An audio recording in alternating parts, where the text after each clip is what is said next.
Hi students, welcome to my YouTube channel. In this video, rational number chapter 12th part, decimal representation of rational numbers. Rational numbers ni decimal form లోకి మార్చడం ఏ విధంగానో నేర్చుకుందాం. First of all, observe the screen. Fractional number.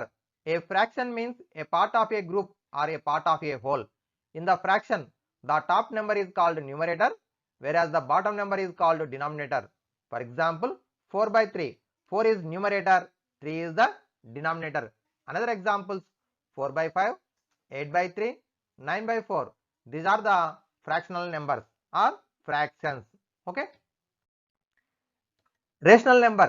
A number can be expressed as p by q, where both p and q are integers and q not equal to 0 is called rational number.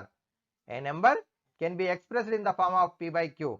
P and q are the integers, q not equal to 0 is called rational numbers. Rational numbers are denoted by q. Okay. For example, 5, 0, minus 2, minus 5 by 6, 8 by 9 and minus 7 by 11. These are the rational numbers. In the rational numbers, positive fractions and negative of the fractions also rational numbers. Okay. Decimal fractions. Fractions with 10 and its powers as denominators are called decimal fractions. A fraction whose denominator is 10 or some positive integral power of 10 is called a decimal fraction. Okay students. So fractions అంటేనేమో numerator and denominator ఉంటుంది. అయితే ఇక్కడ denominator లోపల 10 కానీ 100 కానీ 1000 10,000 10 power of integral number ఉన్నట్టయితే that is called decimal fractions. For example 3 by 10, 7 by 100, 11 by 1000, 23 by 10,000. These are the decimal fractions.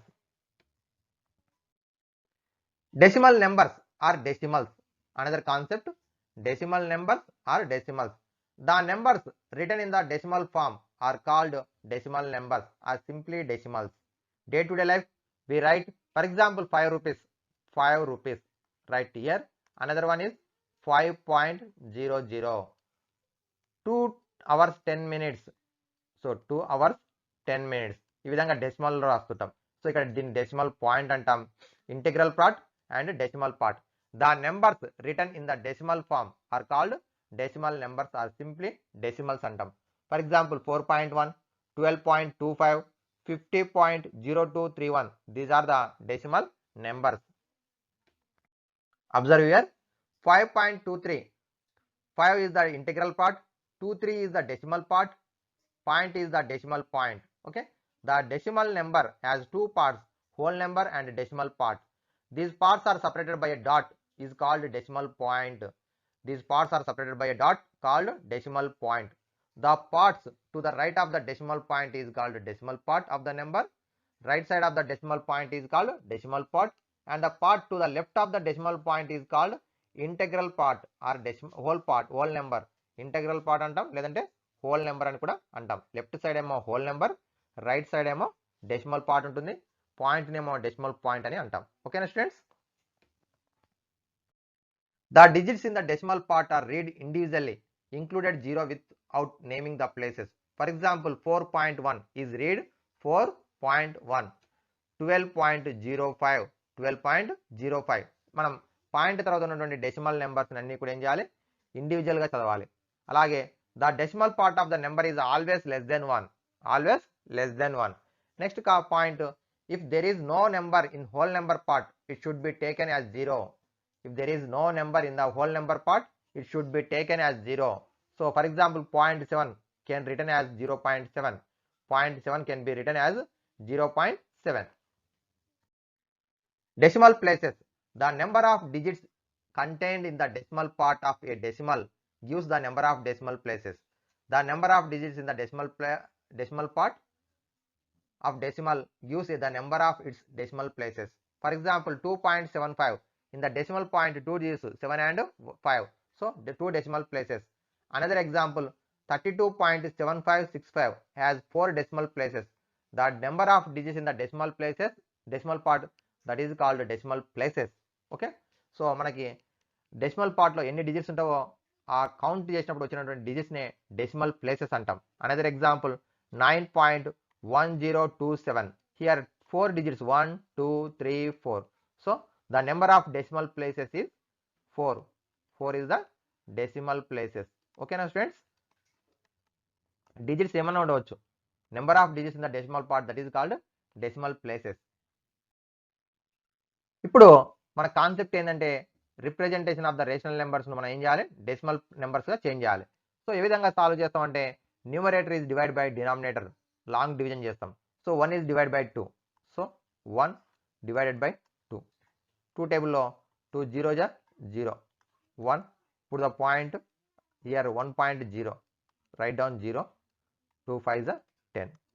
So answer is 0.5. Another example, 13 by 5. 13 is divided by 5. 5 2 is 10. 3 is less than 5. So the remainder is less than 5.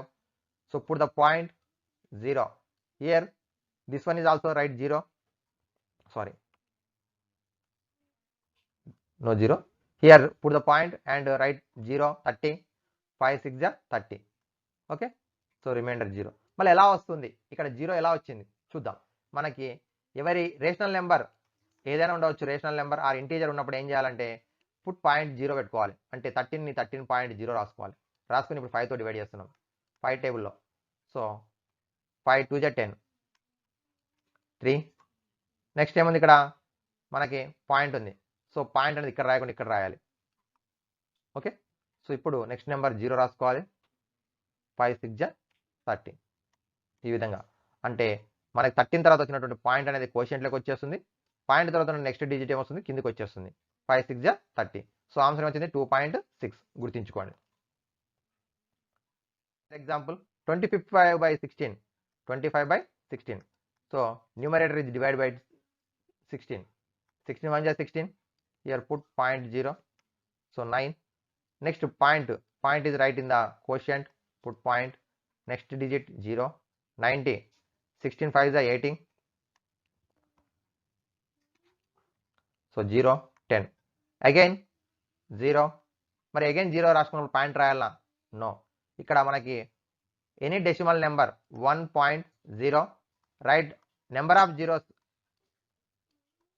ఎన్ని zeros అన్నా రాసుకోవచ్చు right side point తర్వాత. Left side ఏమో డిజిట్కు ఎన్ని zeros రాసుకోవచ్చు అని నేర్చుకున్నాం కదా, వాల్యూ చేంజ్ కాదు. అలాగే పాయింట్ తర్వాత డెసిమల్ పార్ట్ లాస్ట్లో ఎన్ని జీరోస్ అన్నా రాసుకోవచ్చు. కాబట్టి ఇప్పుడు నెక్స్ట్ 0 రాసుకుంటే కిందకి వచ్చేస్తుంది. 16 6 is 96. సో 4 0. 16 2 is 32. 8 0. ఒక్కసారి ఒక 0 రాసుకోవచ్చు. 16 5 is 80. సో రిమైండర్ 0 వచ్చేసింది కాబట్టి ఆన్సర్ ఈజ్ 1.5625. 1.5625. ఓకేనా, గుర్తుంచుకోండి ఇది కూడా. నెక్స్ట్ ఇది 17 by 5. So 17 is the numerator, divide by 5. 5 3 is 15. Point 0 here, remainder 2. So point is right in the quotient. Here write the next digit 0. 5 4 is 20. So answer is 3.4. 3.4. Okay na? Next question. 8 by 125. Here numerator is less than denominator. So 8 divided by 125. కానీ ఇక్కడ కొందరికి doubt వస్తుంది స్టూడెంట్స్కి. ఎందుకంటే 125ని మధ్యలో రాస్తారు, డివిడెండ్గా 8తో డివైడ్ చేస్తారు. రాంగ్ అది. బిగ్ నెంబర్ ఉండొచ్చు, స్మాల్ నెంబర్ ఉండొచ్చు. Numerator is the dividend, denominator is the divisor. So 125తో 8 డివైడ్ కాదు కాబట్టి 0 రాసుకుంటాం. మరి 0 రాసుకున్నప్పుడు ఇక్కడ 0 వచ్చేస్తుంది. 8. నెక్స్ట్ ఇంతకుముందు చెప్పుకున్నాం ఇది 8.0 మీనింగ్. సో ఇప్పుడు పాయింట్ ఇక్కడ వచ్చేస్తుంది 0. నెక్స్ట్ ఇక్కడ 0 వచ్చేస్తుంది. 125 కంటే ఇది 80 అనేది లెస్ దెన్ ఉంది కాబట్టి మళ్ళీ ఇక్కడ పాయింట్ వచ్చేసింది. నెక్స్ట్ 0. 800 అవుతుంది. ఓకే. సో లేదంటే మీకు అట్లా ఐడియా రాకపోతే 125 0 జా 0 0 రాసుకుంటాం. 8 0. నెక్స్ట్ ఇప్పుడు అనదర్ 0 వస్తుంది, 800 అవుతుంది. 125 6 జా 750. ఓకే, 6 జా 750. 0 5 500. 125 4 జా 500. So answer is 0. Sorry, quotient is the 0.064. 0.064. ఇది కూడా గుర్తుంచుకోండి. 1974 డివైడెడ్ బై 10. 10తో డివైడ్ చేయండి. 10 1 జా 10. 9 7. 10 9 ja 90, 7 and next digit 4, 10 7 ja 70, 4. Here put the point 0. Point is right in the quotient. Next digit 0. 10 4 ja 40, 10 4 ja 40, remainder 0. ఇక్కడ quotient 197.4, 197.4 అవుతుంది. ఓకేనా. Next question. To convert a rational number into decimal by division method. ఇప్పుడు division మెథడ్లో మళ్ళీ ఒక problem ఉంది. 5/3. So 5 is the numerator, is dividend. 3 1 ja 3, 2. Here 5 means 5.0. Point is right in the quotient.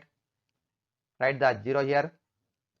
3 6 ja 18, 2. Again write 0. 3 6 ja 18. Again 2 and 0. 3 6 ja 18. So 2 is the remainder. This one is the continuous 1.6666. Okay na? This is the answer. Next one 1.7, sorry 1/7, 1/7. So 1 is divided by 7. 7 0 is 0. 1 means 1.0. Here 1.0. 7 1 is 7, 1 0. Point here 7 1 is 7, 3 0. 7 4 is 2 8, 28. Next 2 0. 7 2 is 14, 6 is the remainder. Write again 0. 7 8 is 56, 4 0. 7 5 is 35, 5 0. 7 7 is 49, 1 0 again. So 7 1 is 7, 3 0. 7 4 is 28, 2 0. 7 2 is 14, 6 0. 7 8 is 56, 4 0. ఒకసారి observe చేయండి. ఇప్పుడు అలాగే మనం చేస్తుంటే వెళ్తుంటే వస్తూనే ఉంది. మరి ఒకసారి చూసినట్టయితే 1 4 2 8 5, మళ్ళీ ఇక్కడ ఏమొచ్చి 7, మళ్ళీ 1 వచ్చింది, 4 వచ్చింది, 2 వచ్చింది, 8 వచ్చింది. నెక్స్ట్ ఖచ్చితంగా ఏమొస్తుంది, 5 వస్తుంది, 7 వస్తుంది. ఇలా కంటిన్యూస్ వస్తూనే ఉంది. మరి ఇక్కడ చూసినట్టయితే ఆన్సర్ ఏమొచ్చింది మనకి 1.4285711428 వచ్చింది. అలా కంటిన్యూస్ వస్తూనే ఉంటుంది.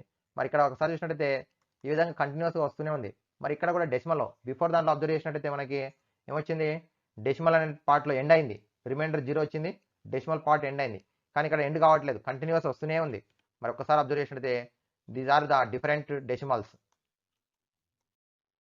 Next example 11/9. So 11 divided by 9, same. So the numerator is the dividend, denominator is the divisor. 11 means 1.0. 9 1 is 9, 2 and point write the quotient, put point, next digit 0, 20. 9 2 is 18, 2 0. 9 2 is 18, 2 0.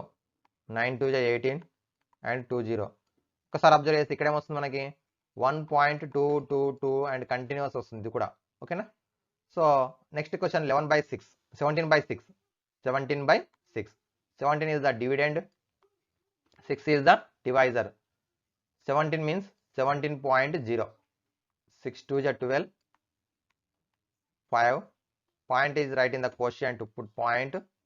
Next digit after point after digit 0, 50. 6 8 is 48, 2 0. 6 3 is 18, 2 0. 6 3 is 18, 2 0. 6 3 is 18. Okay, continuous. ఇక్కడ కూడా ఏమొచ్చింది మనకి 2.8333 వచ్చేస్తుంది. ఓకేనా. మరి ఇవన్నీ కూడా నేర్చుకున్నాం కదా.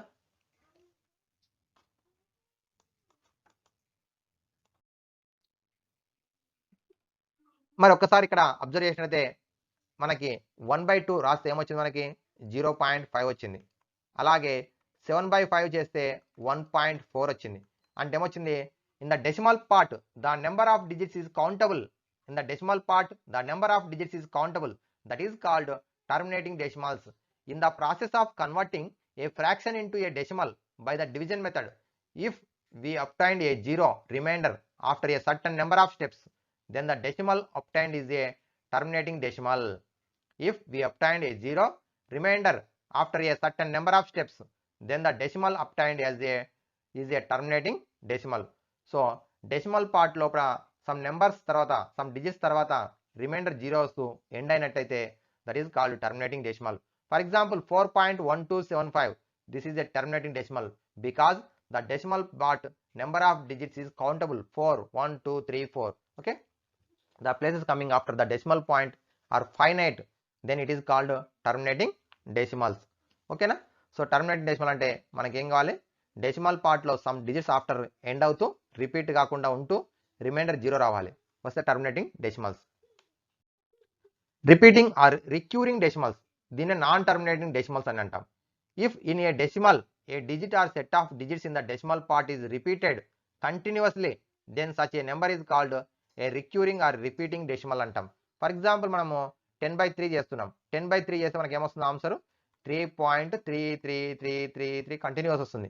పాయింట్ తర్వాత అనేది 1 డిజిట్ కావచ్చు, గ్రూప్ ఆఫ్ డిజిట్స్ కావచ్చు, రిపీట్ అవుతుంటాయి. అట్లా అయినట్టయితే వాటిని నాన్ టర్మినేటింగ్ రిక్యూరింగ్ డెసిమల్స్ అని అంటాం. చూడండి ఇక్కడ a recurring decimal if a single digit repeated then it is expressed a putting a dot. ఒకవేళ సింగిల్ డిజిట్ రిపీట్ అయితే ఏం చేయాలి, డాట్ ఉంచవచ్చు. 3.3 డాట్, 3 పైన డాట్ రాయొచ్చు, లేదా 3.3 బార్ అని రాస్తాం. ఓకేనా. If A set of digits is repeated it is expressed by putting a bar on the set, putting a bar on the set. చూడండి 22/7 ఈ విధంగా బార్ రాయడం జరుగుతుంది. ఓన్లీ 1 డిజిట్ అయితే బార్ రాయొచ్చు, పాయింట్ కూడా రాయొచ్చు. ఓకేనా. అంటే ఏమవుతుంది, ఇక్కడ డెసిమల్ పార్ట్లో ఉన్నటువంటి డిజిట్స్ అనేవి ఎండ్ కాకుండా రిపీట్ అవుతూనే ఉంటాయి. అంటే 1 డిజిట్ కావచ్చు, ఏ గ్రూప్ ఆఫ్ డిజిట్స్ కూడా రిపీట్ కావచ్చు. అయినట్లయితే అటువంటి వాటిని ఏమంటాం, నాన్ టర్మినేటింగ్ రిక్యూరింగ్ డెసిమల్స్ అని అంటాం. ఓకేనా స్టూడెంట్స్. దీంట్లో నాన్ టర్మినేటింగ్ రిక్యూరింగ్ డెసిమల్స్లో మళ్ళీ 2 పార్ట్స్ ఉంటాయి. మరొకసారి చూసినట్లయితే pure recurring decimals, A decimal in which all the digits in the decimal part repeated is called pure recurring decimals అంటాం. డెసిమల్ పార్ట్లో ఉన్నటువంటి అన్ని డిజిట్స్ రిపీట్ అయితే దాన్ని ప్యూర్ రిక్యూరింగ్ డెసిమల్స్ అంటాం. ఫర్ ఎగ్జాంపుల్ 10/3 3.333 రాస్తున్నాం, 0.3 బార్. ఇక్కడ డెసిమల్ పార్ట్లో ఉన్నటువంటి 1 డిజిట్ కూడా రిపీట్ అవుతున్నట్టయితే దాన్ని ప్యూర్ రిక్యూరింగ్ డెసిమల్స్ అని అంటాం. Next one, mixed recurring decimal. In a decimal in which sum of digits in the decimal part are repeated and the rest of are not repeated is called mixed recurring decimals. ఒక్కసారి observe చేయండి, 0.63 bar, 3కి మాత్రమే bar ఉంది. 0.4347, 47కి మాత్రమే bar ఉంది. ఈ విధంగా decimal పార్ట్లో ఉన్నటువంటి డిజిట్స్లో పాయింట్ తర్వాత ఉన్నటువంటి కొన్ని డిజిట్స్ రిపీట్ కాకుండా ఉండి లాస్ట్ డిజిట్స్ రిపీట్ అయినట్లయితే అటువంటి వాటిని ఏమంటాం, మిక్స్డ్ రిక్యూరింగ్ డెసిమల్స్ అంటాం. Mixed recurring decimals. Okay. Next, express the following in decimal form. ఇక్కడ కొన్ని క్వశ్చన్స్ ఉన్నాయి కదా, 7/5, 3/4, 23/10, 5/3, 17/6, 22/7. ఇప్పుడు ఇదే విధంగా అన్నిటిని కూడా డివైడ్ చేయండి. Which of the above are terminating and which are non terminating decimals. మరి ఇక్కడ ఈ భాగించిన తర్వాత వచ్చినటువంటి సంఖ్యలు ఏవి టర్మినేటింగ్ డెసిమల్స్ అవుతాయి, ఏవి నాన్ టర్మినేటింగ్ రిక్యూరింగ్ డెసిమల్స్ అవుతాయో రాయండి. Right the denominators of ever rational numbers as the product of prime numbers. So ఈ డినామినేటర్స్కి ప్రైమ్ ఫ్యాక్టరేషన్ రాయండి. ప్రైమ్ ఫ్యాక్టరేషన్ రాసినప్పుడు ఏవైతే డెసిమల్స్ అనేవి టర్మినేటింగ్ డెసిమల్స్ వచ్చినాయి, ఏవి నాన్ టర్మినేటింగ్ వచ్చినావో, ఎప్పుడు ఎందుకు వచ్చినావో ఒకసారి మీరు గమనిస్తే తెలుస్తుంది. ఓకేనా. If the denominators of the above simplest rational numbers has no prime divisors other than 2 and 5, what do you observe. For example నేను ఇక్కడ ఒకటి రాస్తున్నా చూడండి, 7/10. సో 7/10, 7 10తో డివైడ్ చేద్దాం. 10తో డివైడ్ చేస్తే చూడండి ఒకసారి, 7 means 7.0, 10 0 0, 7, right the put point here, next 0, 10 7 70. Okay. So ఇప్పుడు ఏమొచ్చింది ఆన్సర్ 0.7 టర్మినేటింగ్ డెసిమల్ వచ్చింది. ఎప్పుడు వచ్చింది, డినామినేటర్ అనేది 10 అనేది 2 into 5 ప్రైమ్ ఫ్యాక్టరేషన్ చేస్తే, డినామినేటర్ లోపల ప్రైమ్ ఫ్యాక్టరేషన్ చేసినప్పుడు 2 or 5 or 2 and 5 ఉన్నట్లయితే టర్మినేటింగ్ డెసిమల్ వస్తుంది, టర్మినేటింగ్ డెసిమల్. అలా కాకుండా మీరు ఒకవేళ ఇంతకుముందు మనం చేసినాం 10/3 చేసినాం, మనకి ఏమొచ్చింది ఆన్సర్ అంటే 3.3 బార్ వచ్చింది. ఓకేనా. So non terminating recurring decimal వచ్చింది. ఎందుకు వచ్చింది, 2 or 5 కాకుండా అదర్ ఫ్యాక్టర్ ఉన్నట్టయితే ప్రైమ్ ఫ్యాక్టరేషన్ లోపల అదేమొచ్చింది, నాన్ టర్మినేటింగ్ రిక్యూరింగ్ డెసిమల్ వస్తుంది. గుర్తుంచుకోండి, మనకి రేషనల్ నెంబర్ యొక్క డినామినేటర్ అనేది ప్రైమ్ ఫ్యాక్టరేషన్ చేసినప్పుడు 2 or 5 or 2 and 5 రెండు ఏదైనా ఉండవచ్చు, రెండిట్లో ఏదైనా ఉండవచ్చు, రెండు ఉండవచ్చు. ఉన్నట్లయితే టర్మినేటింగ్ డెసిమల్ వస్తుంది. 2 and 5 కాకుండా లేదా వాటితో పాటు అదనంగా అదర్ రేషనల్ నెంబర్ ఉన్నట్లయితే నాన్ టర్మినేటింగ్ రిక్యూరింగ్ డెసిమల్స్ వస్తాయి. ఓకేనా. వీటి గురించి మనం పై తరగతులు ఇంకా క్లియర్గా నేర్చుకుందాం. Like, share and subscribe my YouTube channel. In the next video will learn how to write the decimal number or non terminating recurring decimals change to P/Q form. ఇప్పుడు ఏం నేర్చుకున్నాం, రేషనల్ నెంబర్స్ను డెసిమల్ ఫామ్లోకి మార్చడం నేర్చుకున్నాం. నెక్స్ట్ వీడియోలో కూడా decimal నెంబర్ను మరి p/q ఫామ్లోకి ఏ విధంగా చేంజ్ చేయొచ్చో నేర్చుకుందాం. Like, share and subscribe my YouTube channel.